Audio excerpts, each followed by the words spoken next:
Natalie Brooks pushed her cleaning cart down the empty hallway of the Grandview Hotel at 2 in the morning.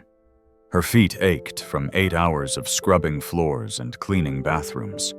The hotel was finally quiet after another night of wealthy guests and expensive parties. She was almost done with her shift, just one more room to clean. The grand ballroom. As Natalie entered the ballroom, she stopped and stared at the massive room. Crystal chandeliers hung from the ceiling, casting soft light on the polished marble floors. White tablecloths covered dozens of round tables, and gold chairs were arranged perfectly around each one. But what caught Natalie's attention, like it did every single night, was the piano. In the corner of the ballroom sat a Steinway grand piano.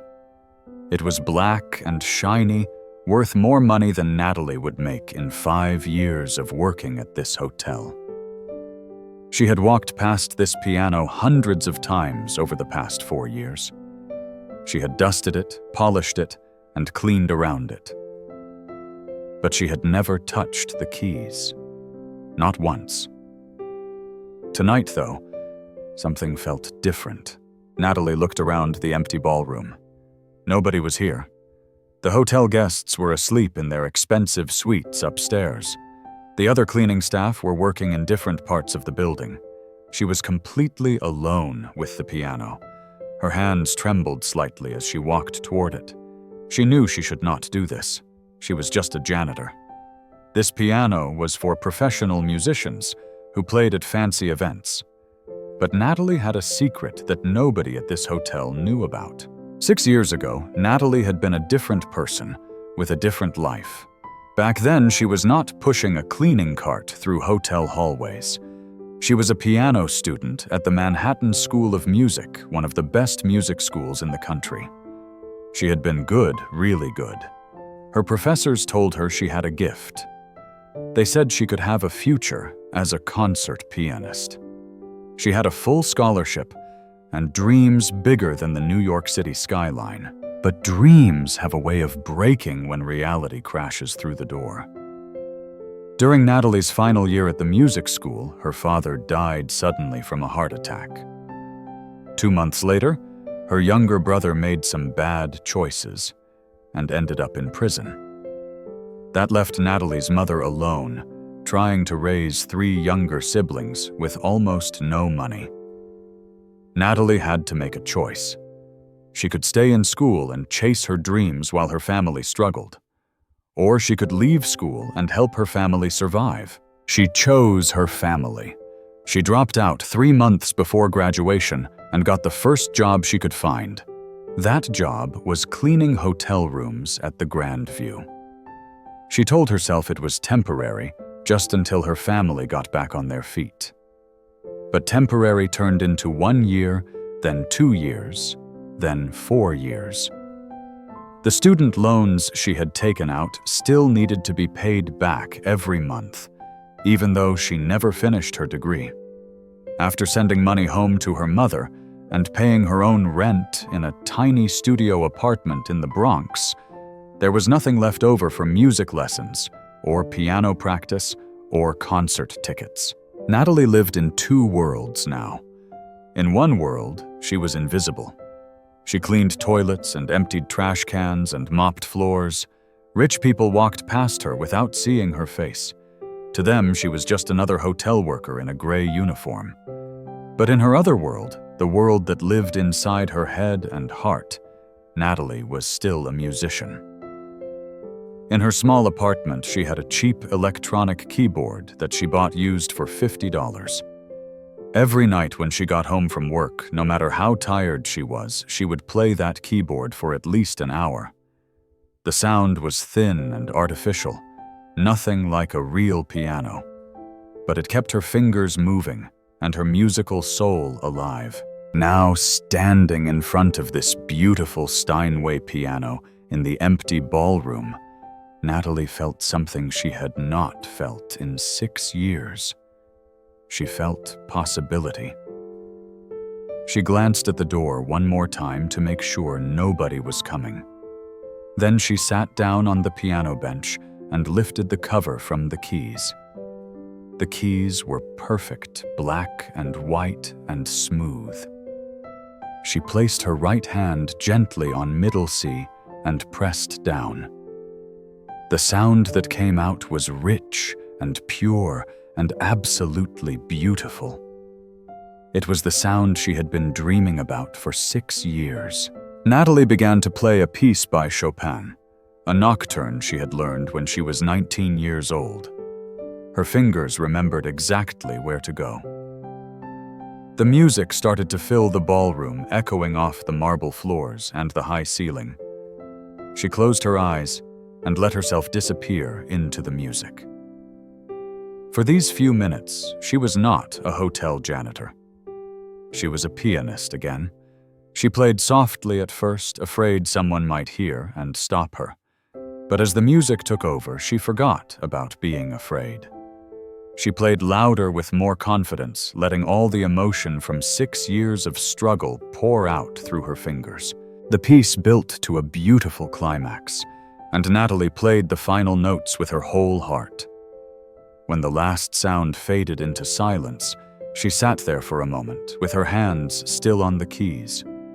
She felt tears on her face and realized she was crying. This piano, this music, this was who she really was. Not the woman in the gray cleaning uniform, not the invisible worker that rich people ignored. This was her true self. But the moment could not last. Natalie heard footsteps in the hallway outside the ballroom. She quickly closed the piano cover, wiped her eyes, and went back to her cleaning cart. By the time the night security guard walked past the ballroom door, Natalie was pushing a mop across the floor like nothing had happened. The guard did not even look at her. To him, she was just part of the scenery, as invisible as the furniture. Natalie finished her shift and took the subway home to the Bronx as the sun was starting to rise over the city. In her apartment, she looked at her cheap keyboard and felt a deep sadness. That Steinway piano at the hotel was everything this little keyboard was not. Real and rich and powerful. She wondered if she would ever get another chance to play a piano like that. She wondered if her musical dreams were completely dead or just sleeping, waiting for the right moment to wake up. 3 weeks later, on a Friday evening, Natalie arrived at work and immediately knew something was different. The Grandview Hotel was always busy, but tonight there was an unusual level of activity. Extra security guards stood at every entrance. Expensive cars lined up outside the front doors. Well-dressed people were arriving in groups, all heading toward the grand ballroom. Natalie asked one of the other janitors what was happening. The Hudson Foundation Charity Gala, the woman told her. Biggest event of the year. They are trying to raise $50 million tonight for children's hospitals. Natalie had heard about events like this, but she had never seen one. The guest list for tonight's gala read like a directory of the richest and most powerful people in New York City. There were technology CEOs worth billions of dollars, famous actors and musicians, hedge fund managers who could buy entire apartment buildings with their annual bonuses, art collectors who spent more money on a single painting than most people earned in their entire lives. And tonight, they were all gathering in the ballroom that Natalie cleaned every night. But 2 guests in particular made this evening special. Maestro Vincent Holloway was attending the gala. He was one of the most famous orchestra conductors in the world. He had led performances at Carnegie Hall Lincoln Center and concert halls in every major city from London to Tokyo. Maestro Holloway had discovered and promoted dozens of young musicians over his 40-year career. When he said someone had talent, the entire classical music world listened. The other important guest was Catherine Sterling. She was a billionaire who had made her fortune in real estate, but her true passion was music. She donated millions of dollars every year to music education programs, scholarships for young musicians, and symphony orchestras around the country. The word around the hotel was that Catherine Sterling had personally donated $10 million to make tonight's gala possible. She had insisted on having live piano music throughout the evening. She believed that music made everything better, and she wanted the guests to be inspired by beautiful performances while they opened their wallets to donate money to help sick children. For weeks, the hotel management had been planning every detail of tonight's event. Nothing could go wrong. Everything had to be perfect. Natalie's supervisor, Mr. Davidson, was more stressed than usual. He was a thin man in his 50s who always wore dark suits and rarely smiled. He had been the ballroom manager at the Grandview for 20 years, and he took his job very seriously. Tonight's gala was the biggest event he had ever managed. If everything went well, it would be great for his career and great for the hotel. If anything went wrong, it would be a disaster. Natalie and the other cleaning staff were told to stay out of sight during the gala. They were supposed to work in other parts of the hotel and only enter the ballroom area if there was an emergency. Rich people did not want to see janitors and cleaning carts while they were eating expensive food and making large donations. So Natalie spent the first part of her shift cleaning guest rooms on the upper floors. She could hear elegant music drifting up from the ballroom below. A professional pianist had been hired to play during the cocktail hour and dinner. Natalie recognized some of the pieces. Debussy Ravel, some light jazz standards. The pianist was good, technically skilled, and smooth, but Natalie thought the performance lacked emotion. The music was pretty, but it did not have a soul. It was background music for rich people to ignore while they talked about their stocks and their vacation homes. Around 8 o'clock, Natalie was cleaning a bathroom on the 3rd floor when she heard rapid footsteps in the hallway, raised voices. Something was wrong. She stepped out of the bathroom and saw Mr. Davidson hurrying past, talking frantically on his cell phone. His face was red, and he looked panicked. "This is a disaster," he was saying into the phone. "You have to find someone. Anyone. I do not care what it costs." Natalie watched him disappear around the corner, and her curiosity got the better of her. Something had clearly gone wrong with the gala. She took the service elevator down to the 1st floor and quietly made her way toward the ballroom area. The scene she found was chaos. Mr. Davidson was standing in a side hallway with 3 other hotel managers and 2 people from the Hudson Foundation. Everyone was talking at once. The pianist, a woman, was saying, "She was in a car accident on her way here. Nothing serious, but she cannot perform. She is in the emergency room getting checked out. We need a replacement immediately." Mr. Davidson was scrolling through his phone with shaking hands. "I have called every pianist I know," he said. "It is Friday night. Everyone who is any good is already booked at other events. The cocktail hour is over and dinner is starting. We need music for the next 2 hours at least." One of the Hudson Foundation people looked extremely worried. Catherine Sterling specifically requested live piano music throughout the evening. She believes it helps create the right atmosphere for charitable giving. If we do not have music, she is going to be very disappointed. And when Catherine Sterling is disappointed, bad things happen. Mr. Davidson looked like he might cry. His perfect gala was falling apart. Natalie stood in the shadows listening to all of this. Her heart was beating fast. She knew she could help. She could play piano for these people. She had performed in concerts at the Manhattan School of Music. She knew hundreds of pieces by heart. She could walk into that ballroom right now and play for 2 hours without even thinking about it. But could she really do this? She was a janitor. She was wearing a gray cleaning uniform with her name tag pinned to her chest. These people did not even see her when she cleaned their hotel rooms. Why would they trust her to perform at the most important charity event of the year? What if she said something and they laughed at her? What if she embarrassed herself? But what if she did not say anything? What if this was her one chance to play music again, and she let it slip away because she was too afraid? Natalie thought about that moment 3 weeks ago when she had played the Steinway piano in the empty ballroom. She thought about how alive she had felt, how real, how much like herself. She had to try. Natalie took a deep breath and stepped out of the shadows.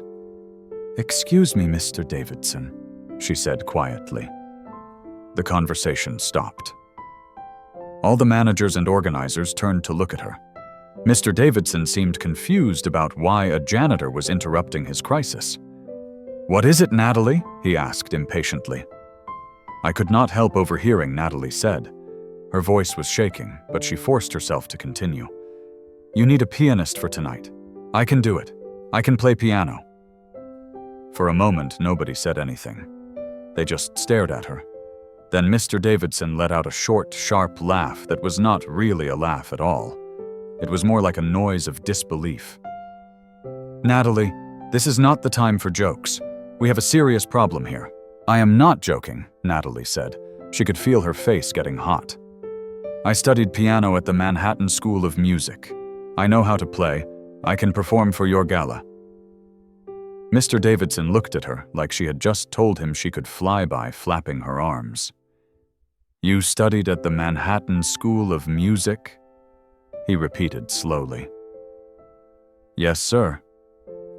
"Then why are you working as a janitor?"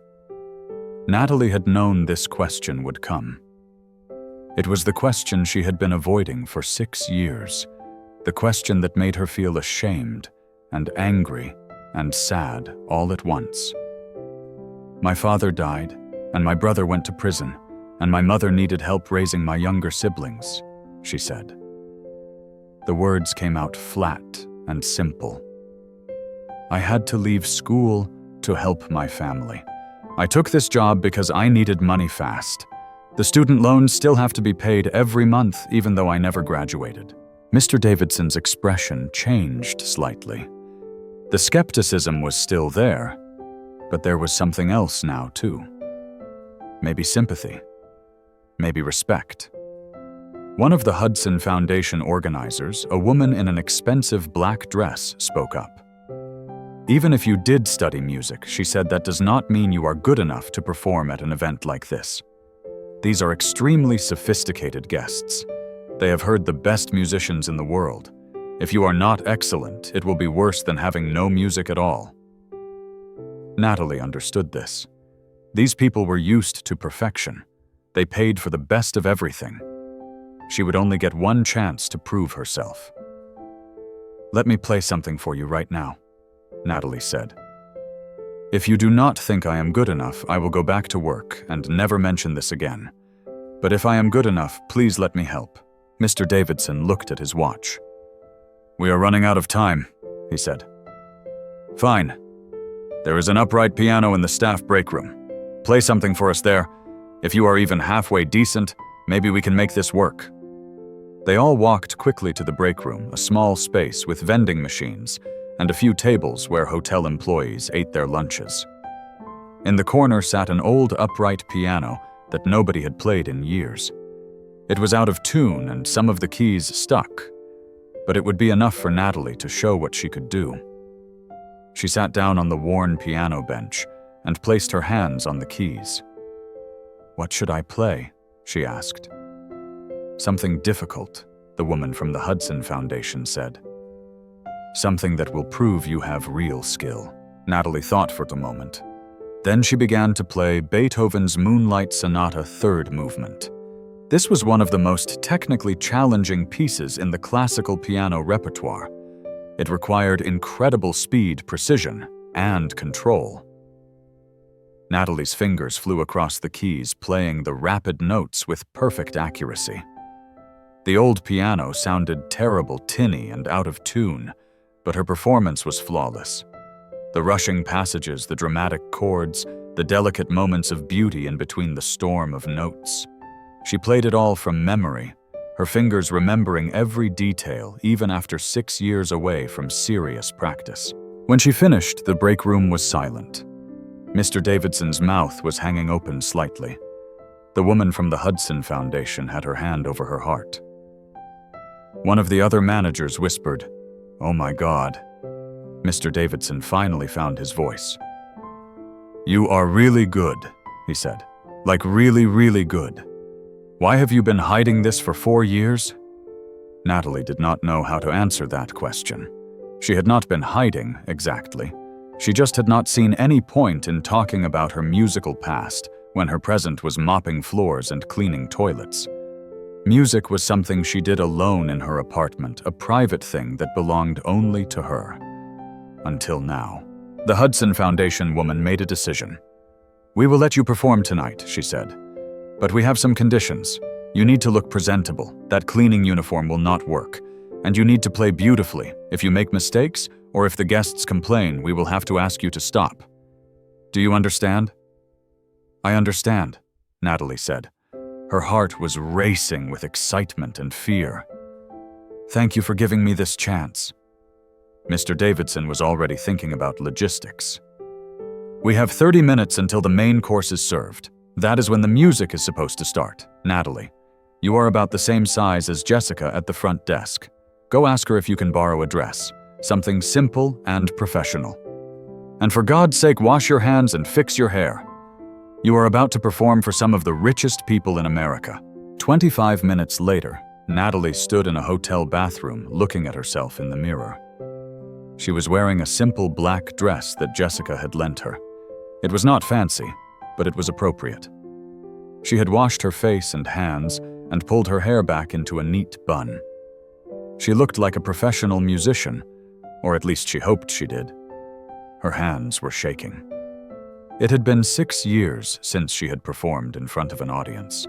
6 years since she had felt the pressure of people watching her, judging her, waiting for her to either succeed or fail. What if she forgot the music? What if her fingers did not work the way they used to? What if everyone in that ballroom could tell she was just a janitor, pretending to be a pianist? But there was another voice in Natalie's head, a stronger voice. This voice reminded her that she had earned her place at the Manhattan School of Music. She had been one of the best students in her class. Her professors had believed in her talent. And even though life had taken her in a different direction, even though she had spent 6 years cleaning hotel rooms instead of practicing piano, the music was still inside her. It had never left. It had been waiting for this exact moment. Natalie took a deep breath and walked toward the ballroom. She could hear the sound of conversation and laughter from inside. The guests had finished their appetizers and were waiting for the main course. This was the moment when the piano music was supposed to begin. Mr. Davidson was waiting for her outside the ballroom doors. He looked nervous, but also hopeful. "Remember," he said quietly, "these people are here to feel inspired and generous. Give them music that touches their hearts. Make them feel something real." Natalie nodded. That was exactly what she planned to do. She walked into the ballroom, and for a moment she felt overwhelmed by the sight. There were at least 300 people seated at tables covered with white linens and elaborate flower arrangements. Crystal glasses caught the light from the chandeliers above. The guests were dressed in evening gowns and tuxedos, diamonds and pearls glittering on necks and wrists. These were people who lived in penthouses and flew on private jets. People who had never worried about paying rent or buying groceries or supporting struggling family members. In the corner of the ballroom, the Steinway grand piano waited for her. Natalie walked toward it, trying to look confident, even though her legs felt weak. A few people noticed her, and their conversations quieted. More heads turned. Soon the entire ballroom was watching this woman in a simple black dress walk across the room toward the piano. They were curious. Who was this pianist? She was not the woman they had hired. Where had she come from? Natalie reached the piano and sat down on the bench. She adjusted it to the right height, just like she had been taught in her lessons years ago. She lifted the cover from the keys and placed her hands in position. The ballroom had gone almost completely silent now. Hundreds of eyes were watching her, waiting. Natalie closed her eyes for a moment and took a deep breath. She thought about her father, who had died before seeing her graduate. She thought about her mother, who worked 2 jobs to keep the family together. She thought about her younger siblings, who looked up to her even though she was just a janitor. She thought about all the nights she had played her cheap keyboard in her tiny apartment, keeping her dreams alive in the only way she knew how. Then she opened her eyes and began to play. The first piece she chose was Chopin's Ballade No. 1 in G minor. This was not background music. This was serious concert music, the kind of piece that demanded attention and respect. The opening notes were soft and mysterious, pulling the listeners into the story that the music was about to tell. As Natalie played, something magical happened. Her nervousness disappeared. Her hands moved across the keys with confidence and grace. Every note was exactly where it should be. She played with technical perfection, but more than that, she played with emotion. Real emotion that came from 6 years of struggle and sacrifice and holding on to dreams that most people would have abandoned. The guests in the ballroom stopped talking completely. Waiters who had been preparing to serve the main course stood still, plates in hand, listening. Even the hotel staff who were working behind the scenes found reasons to peek into the ballroom and hear this unexpected performance. The Chopin Ballade told a story through music. There were gentle moments and fierce moments, sadness and hope, struggle and triumph. Natalie played all of it with her whole heart. She forgot that she was a janitor. She forgot about her gray cleaning uniform hanging in a locker downstairs. She forgot about the student loans and the bills and the small apartment in the Bronx. For these minutes, she was purely a musician, and the music was everything. At a table near the front, Maestro Vincent Holloway sat forward in his chair. His eyes were wide with surprise. He had heard thousands of pianists in his long career. He could recognize real talent instantly. And this woman, whoever she was, had extraordinary talent. Not just technical skill, though her technique was flawless. She had something much more rare. She had the ability to communicate emotion through music to make listeners feel what she was feeling. At another table, Catherine Sterling had stopped eating. She was watching Natalie with intense focus. Catherine had donated millions of dollars to support young musicians over the years, and she knew what she was hearing was special. This was not a hired pianist playing pleasant background music. This was an artist giving a real performance. As the Chopin piece built toward its dramatic conclusion, Natalie poured everything she had into the music. Her fingers flew across the keys. Her body swayed with the rhythm. She played the final powerful chords with such force that they seemed to shake the chandeliers above. When the last note faded into silence, the ballroom remained quiet for several seconds. Then, the applause began. It started with Maestro Holloway, who stood up and started clapping enthusiastically. Catherine Sterling joined him immediately. Within seconds, the entire ballroom was applauding. Many people had stood up from their tables. This was not polite applause. This was genuine appreciation for something remarkable they had just witnessed. Natalie looked up from the piano, almost surprised to see all these people watching her. She had been so deep in the music that she had forgotten they were there. Now, seeing their faces and hearing their applause, she felt tears forming in her eyes. Mr. Davidson was standing near the kitchen door, with his hands clasped together, looking both relieved and amazed. The other hotel staff were smiling and giving her thumbs up, but Natalie knew that one piece was not enough. She needed to keep playing. The guests were supposed to have music throughout their dinner. She waited for the applause to die down, then began her second piece. This time she chose Rachmaninoff Prelude in C-sharp minor. This was one of the most famous and difficult pieces in piano literature. It was dramatic and powerful with crashing chords and rapid passages that tested every aspect of a pianist's skill. Natalie attacked the piece with confidence and passion. The Steinway piano responded beautifully to her touch, producing rich, deep sounds that filled the enormous ballroom. This was the piano she had been meant to play, not her $50 keyboard, not the out-of-tune upright in the staff break room. This magnificent instrument that could capture every shade of emotion and make it real for the listeners. The Rachmaninoff Prelude was dark and intense. It spoke of struggle and pain, but also of strength and determination. As Natalie played, she thought about her journey, dropping out of school, working night shifts, cleaning up after rich people, sending money home to her mother every week, playing her keyboard alone in her apartment while the city slept outside her window, never giving up on music even when it seemed like music had given up on her. The piece built to a thunderous climax. Natalie's hands pounded the keys with controlled fury. The music was so powerful that some guests actually jumped in their seats.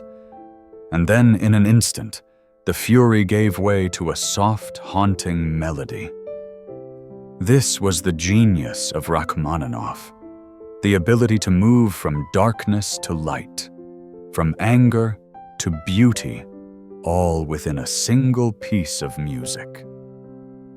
When Natalie played the final echoing chord, the ballroom erupted again. This time, the standing ovation was even more enthusiastic.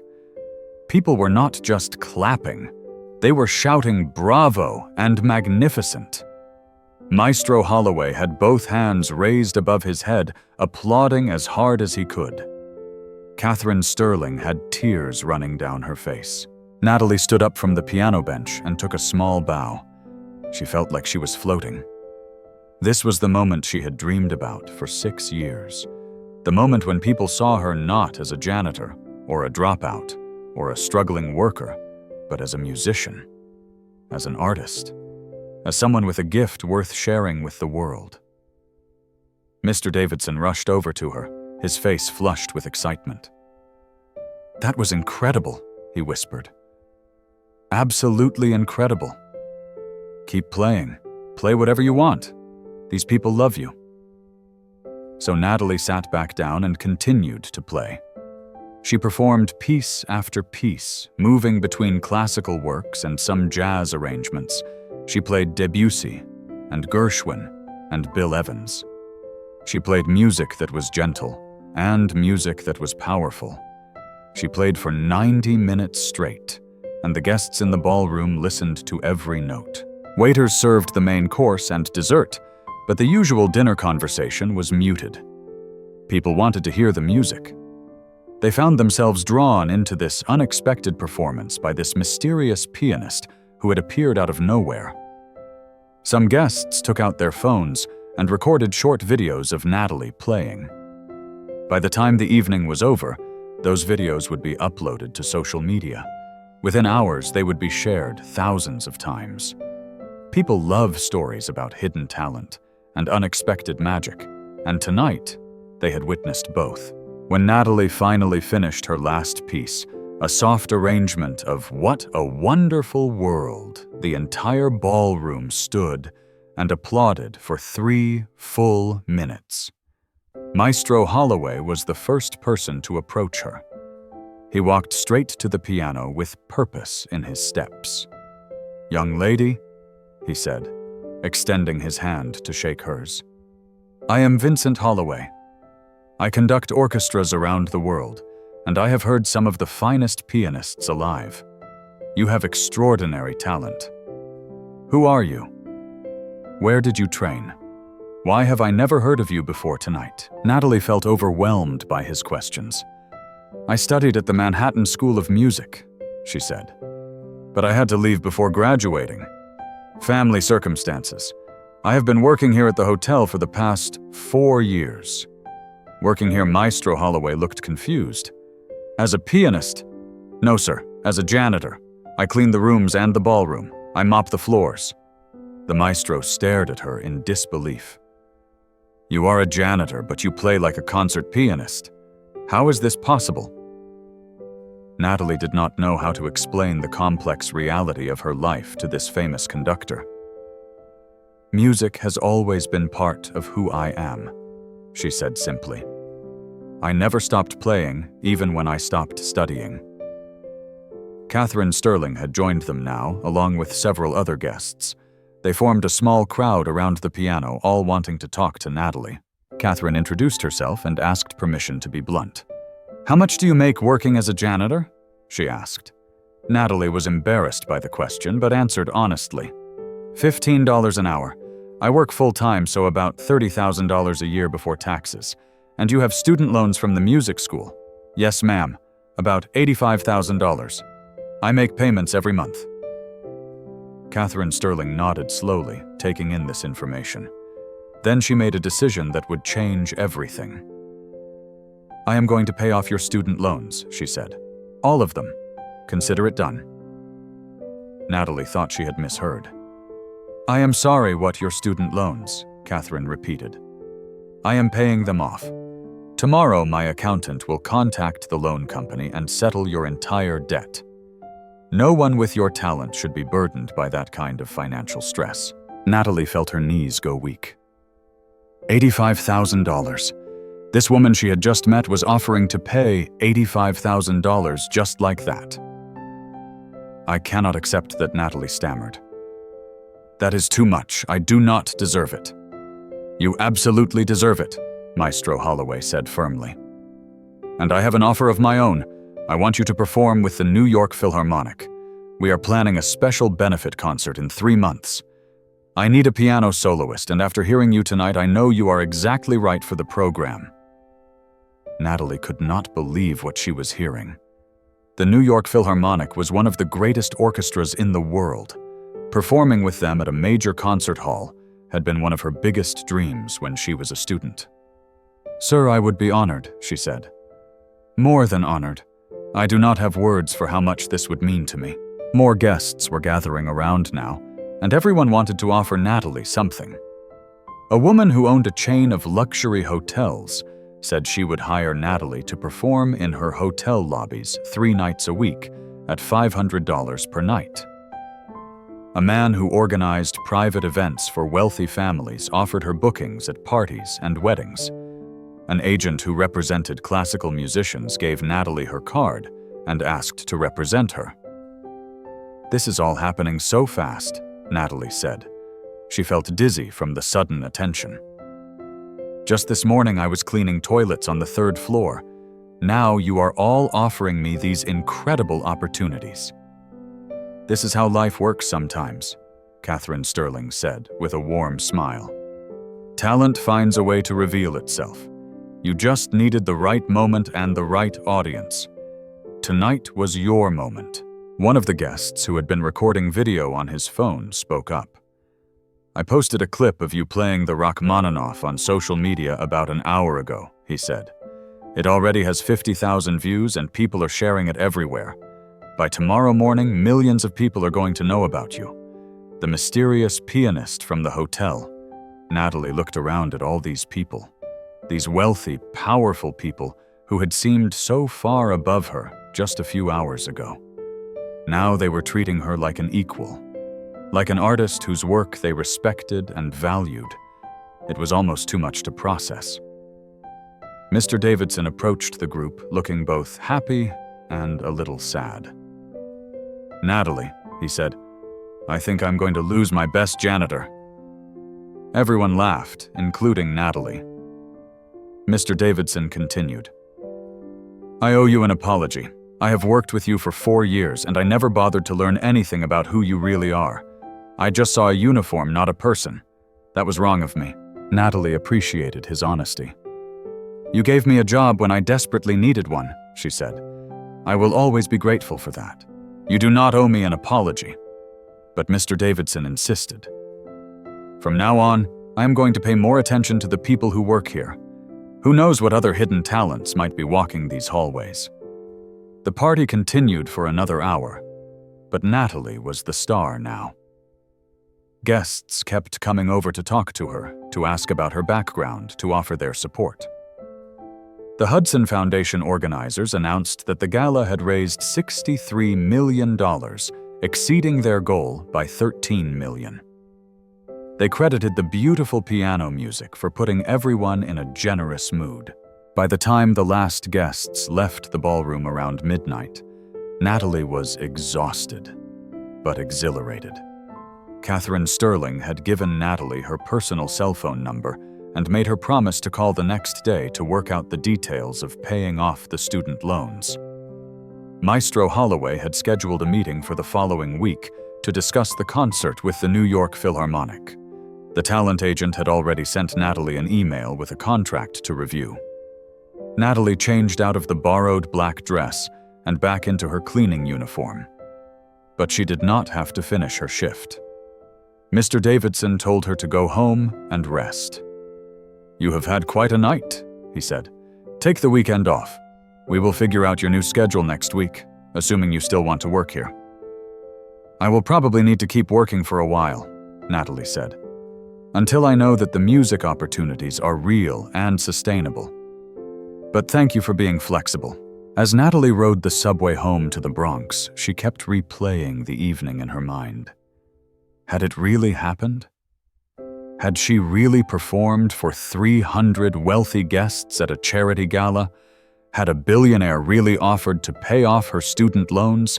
Had a world-famous conductor really invited her to perform with a major orchestra? She took out her phone and checked social media. The videos from tonight were everywhere. The man had been right. Millions of people had already seen her playing the Rachmaninoff. The comments were overwhelmingly positive. Who is this woman, people were asking? Where did she come from? This is the most beautiful piano playing I have ever heard. She has a gift. Somebody needs to give her a record deal. News outlets had already picked up the story. Janitor's hidden talent stuns charity gala.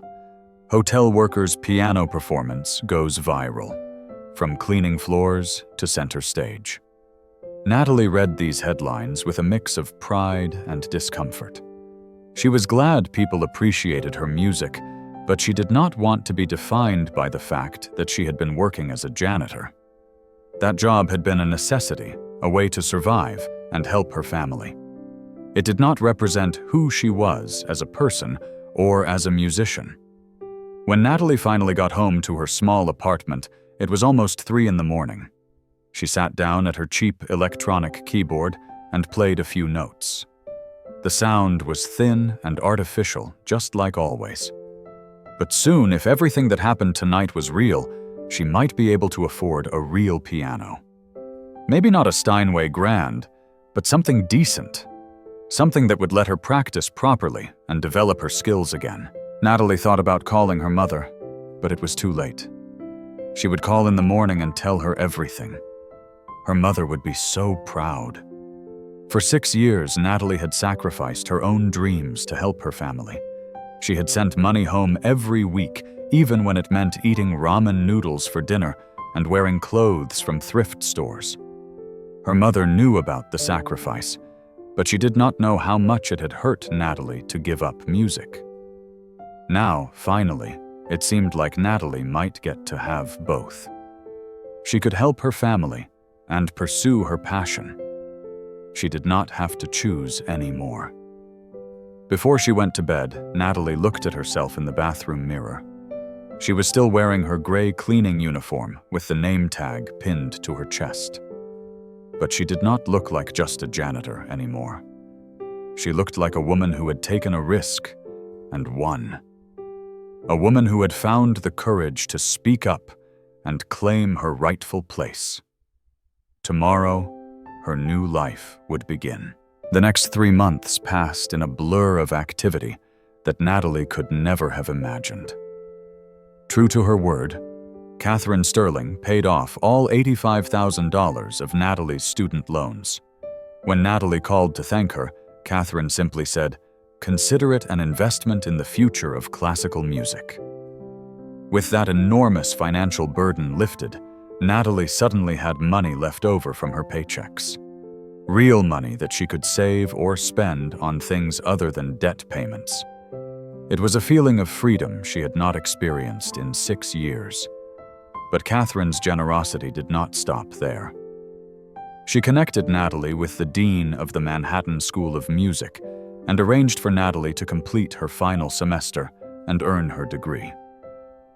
The school agreed to accept Natalie back, and Catherine paid for the tuition. At 28 years old, Natalie would finally finish what she had started 6 years earlier. Maestro Holloway was equally committed to helping Natalie's career. He scheduled weekly coaching sessions to prepare her for the concert with the New York Philharmonic. During these sessions, Natalie worked with some of the finest musicians in the world, learning how to play with an orchestra and how to handle the pressure of performing at a major concert hall. The maestro was a demanding teacher, but he believed in Natalie's talent completely. The talent agent who had given Natalie her card at the gala wasted no time booking performances. Within 2 weeks, Natalie had contracts to perform at 3 different private events. The pay was more than she had made in entire months of working as a janitor. The luxury hotel chain offered her a regular position playing piano in their flagship hotel's lobby 3 evenings per week. The hotel agreed to work around her school schedule and her preparation for the Philharmonic concert. Natalie reduced her hours at the Grandview Hotel, but did not quit completely. She felt loyal to Mr. Davidson and the other staff members who had supported her. Plus, working at the hotel reminded her of where she had come from and how far she had come. Every Friday night, she performed a short concert in the Grandview Ballroom, and these performances became hugely popular. People made reservations weeks in advance just to hear her play. The viral videos from the charity gala continued to spread across the internet. News programs featured her story. Music blogs wrote articles about her. Classical music websites published interviews. Everyone wanted to know about the janitor, who turned out to be a brilliant pianist. Natalie handled the attention with grace and humility. She made sure to always mention her family in interviews, explaining that she had sacrificed her education to help them. She wanted people to understand that her years working as a janitor were not wasted. Those years had taught her about resilience and hard work, and the value of not giving up on your dreams. Her mother cried when Natalie called to tell her about everything that had happened. "Baby, your father would be so proud of you," her mother said. "And I am proud of you too. You took care of this family when we needed you most. Now it is time for you to take care of yourself and your music." Natalie was able to send even more money home now, which helped her mother and siblings tremendously. Her younger brother, who was scheduled to be released from prison in a few months, wrote her a letter saying that her success inspired him to turn his life around. He wanted to make better choices and build a good life just like his sister had done. The weeks flew by as Natalie prepared for the big concert with the New York Philharmonic. She practiced for hours every day, perfecting every note of the piano concerto she would perform. Maestro Holloway had chosen Rachmaninoff's Piano Concerto No. 2, one of the most beloved and challenging works in the repertoire. It was the perfect showcase for Natalie's combination of technical skill and emotional depth. The concert was scheduled for a Saturday evening in April at Lincoln Center, one of the most prestigious concert venues in the world. Tickets sold out within hours of going on sale. Everyone wanted to see the woman whose story had captured the nation's attention. The program also included Maestro Holloway's invitation for Natalie to play a solo piece before the concerto. She chose the Chopin Ballade that she had played at the charity gala, the piece that had started everything. On the afternoon of the concert, Natalie stood backstage at Lincoln Center and tried to calm her nerves. This was different from the charity gala. That night had been spontaneous, almost accidental. Tonight was planned, expected. The pressure was enormous. What if she did not live up to the hype? What if people were disappointed? Catherine Sterling found Natalie in the green room and sat down beside her. "You are going to be wonderful," she said. "I know you are nervous, but remember that you have already proven yourself. You would not be here if you did not deserve it." Maestro Holloway stopped by with similar encouragement. "Trust your preparation," he said. "Trust your talent. And most importantly, trust the music. Let it carry you." When it was time to go on stage, Natalie walked out into the bright lights and looked at the audience. The concert hall was packed. 3,000 people had come to hear her play. In the front row, she could see her mother and her younger siblings all dressed up for this special occasion. Catherine Sterling was there, along with many of the guests from the charity gala. Mr. Davidson and several of her co-workers from the Grand View Hotel had also come to support her. Natalie sat down at the beautiful concert grand piano and adjusted the bench. The audience grew quiet, waiting. She placed her hands on the keys and closed her eyes for a moment, centering herself. Then she began to play the Chopin Ballade. From the very first note, she knew it was going to be all right. Her fingers knew exactly what to do. The music flowed out of her naturally and beautifully. She played with confidence and passion, telling the story that the music contained. When she finished the Chopin, the applause was thunderous. But there was no time to bask in it. The orchestra was taking their positions on stage, preparing for the Rachmaninoff concerto. This was the main event. Maestro Holloway took his place at the podium and raised his baton. The orchestra began with the famous opening chords, those powerful dramatic sounds that announce something important is about to happen. Then it was time for the piano to enter. Natalie began to play, and suddenly she was not alone anymore. She was part of something larger. The orchestra surrounded her with sound, supporting her melody, responding to her phrases, creating a conversation between piano and instruments that was magical and moving. For the next 35 minutes, Natalie and the orchestra performed the Rachmaninoff concerto together. There were moments of incredible power when the music seemed to shake the walls of the concert hall. There were moments of delicate beauty when the piano sang like a human voice. There were moments of joy and moments of sorrow and moments of triumph. Natalie played every note with her whole heart and soul. This was what she had been born to do. This was who she really was. Not a janitor, not someone who cleaned up after other people. She was a musician, an artist, a person with a gift that needed to be shared with the world. When the concerto reached its final soaring conclusion, Natalie and the orchestra played the last chords together in perfect unity. The sound faded into silence. For a moment, the audience seemed frozen.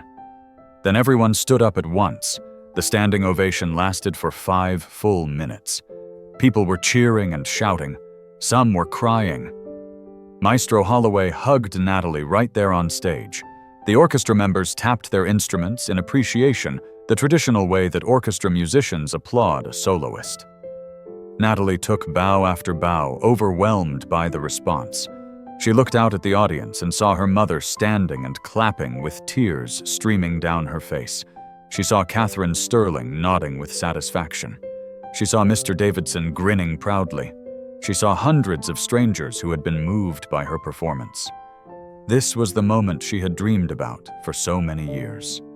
The moment when all the struggle and sacrifice and hard work finally paid off.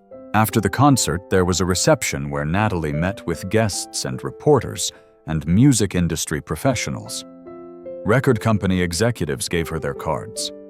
Concert promoters wanted to book her for tours. Other orchestras wanted her to perform with them. Her talent agent was already fielding offers and negotiating contracts. But the most important moment came when Natalie's mother pulled her aside for a private conversation. "Your father would have wanted to be here tonight," her mother said. "He always believed in your music, even when you were just a little girl." "I wish he could have seen this." "He did see it," Natalie said. "I felt him with me on stage tonight. Every time I sat at that piano in my apartment over the years practicing alone, I was keeping a promise to him. I was not going to let the music die." "Thank you for everything you sacrificed for us," her mother said. "I know how hard it was for you to leave school. I know you gave up your dreams so the rest of us could survive. But you never really gave up, did you? You just delayed them for a while." That night, after all the excitement had died down, Natalie returned to her small apartment in the Bronx. But not for long. With the money she was earning from performances, she would soon be able to afford a better place, maybe even a place large enough for a real piano. She sat down at her cheap electronic keyboard one last time and played a few notes. Soon, she would donate this keyboard to a community center where some other young person who dreamed of playing music could use it. She would buy a real piano, a good one, and she would keep practicing and performing and sharing her gift with the world. The journey from that moment 6 years ago, when she had dropped out of school, to tonight's triumph at Lincoln Center had been long and difficult. There had been times when Natalie had wondered if she would ever play music professionally again. There had been nights when she had cried from exhaustion and frustration. There had been moments when giving up seemed like the only reasonable option, but she had not given up. She had kept playing her keyboard in her small apartment. She had kept the music alive inside her heart. And when the opportunity finally came, when that moment arrived at the charity gala 3 months ago, she had been ready. She had found the courage to speak up and say, "I can help. I can play piano." That moment of courage had changed everything. Now, at 28 years old, Natalie's life was completely different. The student loans were paid. She was finishing her degree. She had performed with a world-class orchestra at one of the most famous concert halls in the world. She had offers for more concerts, recording contracts, teaching positions. She had gone from invisible to celebrated, from janitor to artist. But Natalie knew that her success was not just about talent. It was also about perseverance, about refusing to let difficult circumstances destroy her dreams, about finding ways to keep music in her life even when professional music seemed impossible. It was about family and sacrifice and love. It was about believing in herself even when nobody else knew she existed. 6 months after her Lincoln Center debut, Natalie returned to the Grandview Hotel for a special evening. The hotel had organized a celebration in her honor. The ballroom where everything had started was filled with people who had supported her journey. Her family was there. Catherine Sterling and Maestro Holloway were there. Mr. Davidson and all the hotel staff were there. Many of the guests from the original charity gala had come back for this event. Natalie gave a short speech, thanking everyone who had helped her. She talked about the importance of seeing people for who they really are, not just what they do for a living. She talked about how everyone has hidden talents and dreams, and how we should never assume we know everything about a person based on their job or their appearance. Then she sat down at the Steinway piano, the same piano where her transformation had begun, and she played. She played for all the hotel workers who had supported her. She played for her family who had sacrificed alongside her. She played for Catherine Sterling, who had believed in her enough to invest in her future. She played for Maestro Holloway, who had given her a chance when she was still unknown. She played for everyone who had ever felt invisible or overlooked, or like their dreams were impossible. The music filled the ballroom just like it had on that night 6 months ago. But this time, Natalie was not a nervous janitor taking a risk. She was a professional pianist, confident in her abilities and secure in her identity. She played Chopin and Rachmaninoff and Gershwin. She played music that made people smile and music that made them cry. She played until her fingers were tired and her heart was full. When she finished and stood up from the piano, the applause was warm and genuine. These people were not just appreciating her talent. They were celebrating her journey. They were honoring the courage it had taken to speak up that night and claim her rightful place.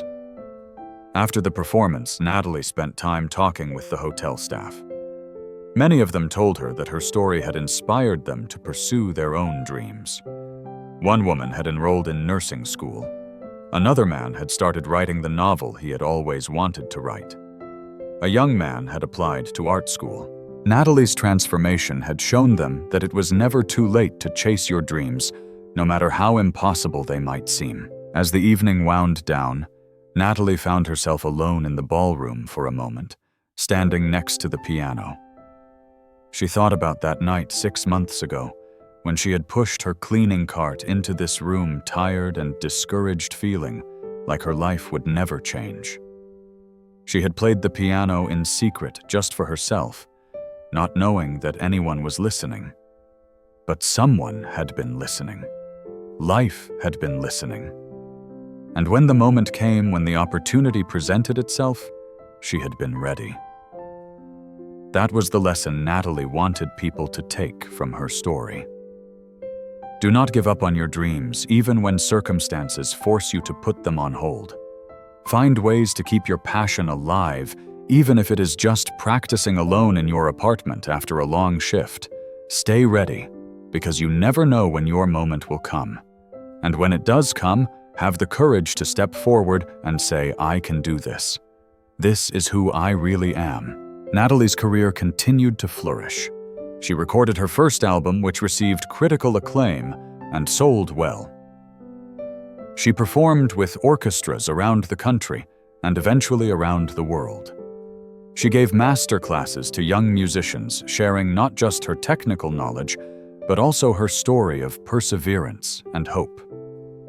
She never forgot where she came from. She established a scholarship fund for music students who had to interrupt their education due to family circumstances.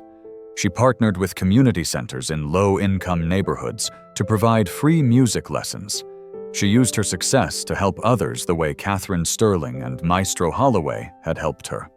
Years later, when interviewers asked Natalie about the night that changed her life, she always emphasized the same points. First, that talent alone is not enough. You also need courage. You need to be willing to take risks and put yourself out there even when you are afraid. Second, that difficult circumstances do not have to define you. She had spent 6 years working as a janitor, but she had never stopped being a musician in her heart. The job was what she did. Music was who she was. And third, that we should never make assumptions about people based on their appearance or their occupation. The janitor might be a pianist. The security guard might be a poet. The person serving your coffee might be a brilliant scientist. Everyone has a story, and everyone deserves to be seen and respected. Natalie's story resonated with millions of people because it spoke to a universal truth.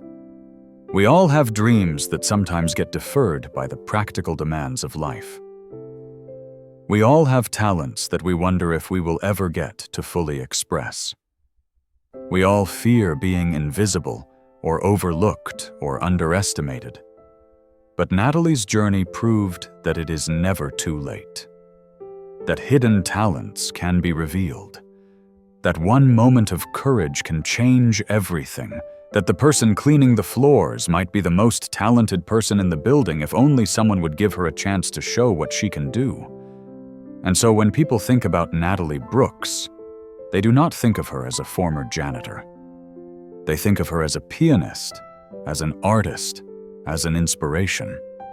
They think of her as proof that dreams can survive even in the darkest times, and that with perseverance, courage, and a little bit of luck, those dreams can come gloriously, brilliantly, magnificently true.